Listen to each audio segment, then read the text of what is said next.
Você já sentiu que estava vivendo sob um peso invisível, como se estivesse sempre em dívida com algo ou alguém? E se eu te dissesse que ao abandonar certas crenças, eu finalmente encontrei liberdade de verdade? Até mesmo questionar a veracidade de fatos que são, na verdade, mitológicos, como Bíblia, cristianismo, me causava uma culpa imensa. Pensar sobre isso, questionar, me dava muita culpa. Viver livremente da forma como eu queria, mesmo sem afetar ninguém, sem fazer mal a ninguém, mas viver de uma forma em que a Bíblia não aprovava, me causava também uma culpa imensa. Mas hoje eu quero compartilhar como o ateísmo transformou minha vida, me trouxe paz, mudou minha forma de pensar e até a maneira como me relaciono comigo mesma. Sabia que existe uma relação entre religião e saúde mental?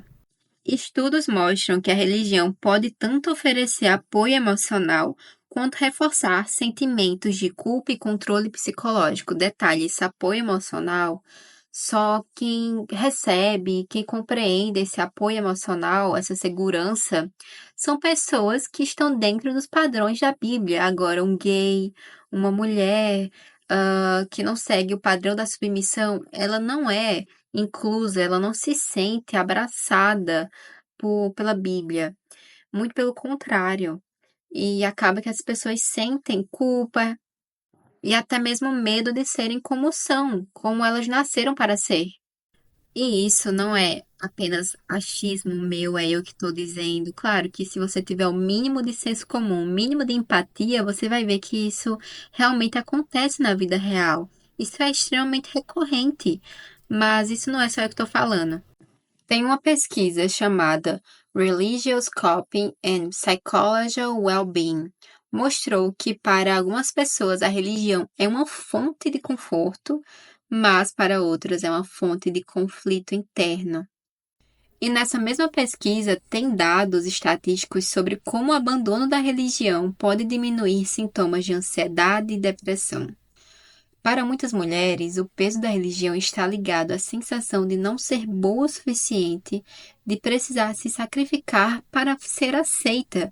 Tem mulheres que abandonam a própria autenticidade, os próprios desejos, as próprias vontades e sonhos para serem aceitas, para serem submissas. Essa semana eu estava no Instagram e vi um Reels que era um casal de evangélicos. Eles estavam numa cerimônia deles mesmos e basicamente a mulher estava de joelhos. Gente, pelo que eu me lembre, esse papel quem faz é o homem, mas eles têm noção de papéis de gênero. Eu tô falando de papéis de gênero. Esse papel de se ajoelhar é um papel de gênero designado ao homem, né? E eles sabem disso, né? Porque eles são extremamente conservadores, os evangélicos.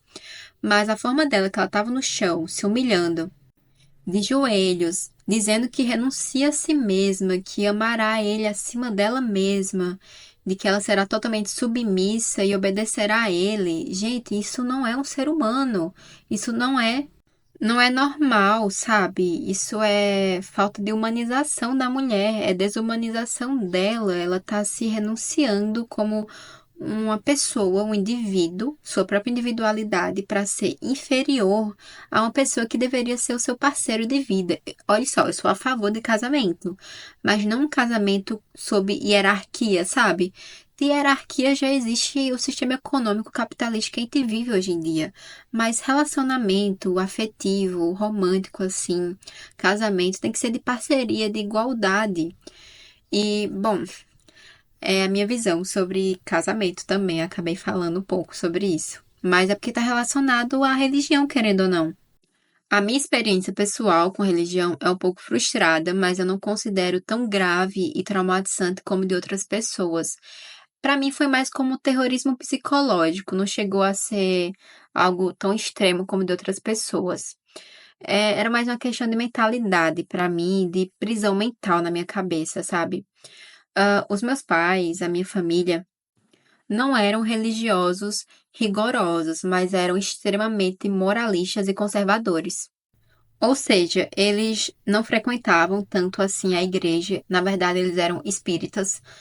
Espiritismo de Allan Kardec, sabe? Enfim, religião criada por um francês, um homem branco francês de sei lá que década. Então ele era. Ele escrevia, Allan Kardec escrevia ao modo dele, a religião dele. Tem gente que fala, inclusive, que ele apenas usava algumas partes do cristianismo para beneficiar ele mesmo. Ele não era realmente cristão. Ele fez na doida mesmo, o que ele achava certo. E tipo assim, os meus pais não eram de viver enfurnados em templos religiosos, mas eles faziam muito terrorismo psicológico, do tipo, moral mesmo, moralista. Eles tinham a moral de cristãos, de evangélicos praticamente. E o modo de criação deles, eu assemelho muito à ditadura militar. Meus pais são um pouco mais velhos do que seria o normal para me ter como filha. Minha mãe me teve já com quase 40 anos, meu pai já tinha mais de 40 anos, ou seja, eles pegaram muito da ditadura militar. Então, eu tive uma educação, uma criação um tanto quanto rígida. E era muita paranoia, sabe? Eles colocavam muita paranoia na minha cabeça e ainda por cima, ateísmo, gente, não é uma coisa que, sabe, cristão acha que é protagonista. Acredita que o ateu ele ataca ao Deus deles, né? Aquele homem de barba assim. Mas o ateu ele não acredita em literalmente nada metafísico. Não acredita em nenhum tipo de Deus, nenhum dos 5.000 deuses que existem no mundo. Inclusive, se você acha que o seu Deus ele é o correto entre 5.000, então tá, né? Tá bom. Se você quer acreditar, tudo bem. Mas o ateu, ele não acredita em nenhum tipo de energia da natureza, nenhum espírito. E era totalmente o contrário que meus pais me ensinaram, de que existia espíritos, espírito obsessor.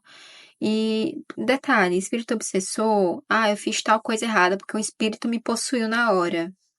Isso é mentira, isso é só balela para gente que não quer se responsabilizar das suas próprias atitudes. Então tem que culpabilizar uma terceira pessoa, que seria, na verdade, um espírito. E para mim são pessoas mentirosas, que mentem sobre ver espírito, que mentem sobre Jesus, Deus falou com você em específico, Deus curou você. Cara, você no meio de bilhões de pessoas, Deus escolheu mandar um sinal, falar com você ou curar você dentre todas essas. Você não é especial, você não é o protagonista. Mas enfim, voltando à paranoia que meus pais colocaram na minha cabeça, esse terrorismo psicológico. Por causa dessa criação já extremamente rigorosa, por causa também da criação que eles tiveram, de consequência de ditadura militar, enfim, tempo da ignorância que minha mãe chama. Eu também ficava muito paranoica com o espiritismo de Allan Kardec, que você poderia a qualquer momento, um espírito falar com você, te mandar um sinal. Se você cometesse qualquer mínimo pecadozinho, você iria pro umbral, né? Por umbral é tipo o inferno do espiritismo. E, gente, se for assim, todo mundo vai, porque por mais que você tenha lá a sua salvação não, o seu batismo, né? Por exemplo, que é a sua redenção, batismo da igreja evangélica, você pede perdão, você se pega com Deus. Mesmo que você faça isso, você vai continuar pecando. Todo mundo comete míseros pecados. Até mesmo você comer um pouquinho demais já é pecado da gula, ou seja, todo mundo vai para o inferno, né? E esse quesito do espiritismo, que eu acho a mais loucura de tudo, isso também vale pra, tipo, fulano tem energia ruim, energia negativa, olho gordo. Gente, isso não existe, né? Isso é só desculpa pra você dizer que o seu projeto deu errado por causa de olho gordo de uma pessoa. Não, foi você que foi incompetente. Sejamos mais pragmáticos para evitar sofrimentos e paranoias. E voltando para o que eu falei de sinal, né? Tipo, Deus me mandou um sinal. Eu vou dar o exemplo de Abraão, que eu acho doido também. Abraão, lá, ele recebeu a ligação de Deus. Deus falou: Você é o escolhido, eu quero que você domine aquela terra. Gente, pelo amor, eu já ia falar pelo amor de Deus, tá vendo como tá inerente na nossa cultura, até mesmo nas nossas expressões? Ah, eu quero que você pratique o imperialismo ali naquela região. Gente, aquilo é uma desculpa pro imperialismo. Ele tá mentindo. A Bíblia é um compilado de mentiras. Tipo, por exemplo, o quadrinho do Superman, por exemplo. Só porque o quadrinho do Superman tá dizendo que ele existe e que ele é poderoso, ele é um herói, quer dizer que ele realmente existe? O mesmo funciona para a Bíblia.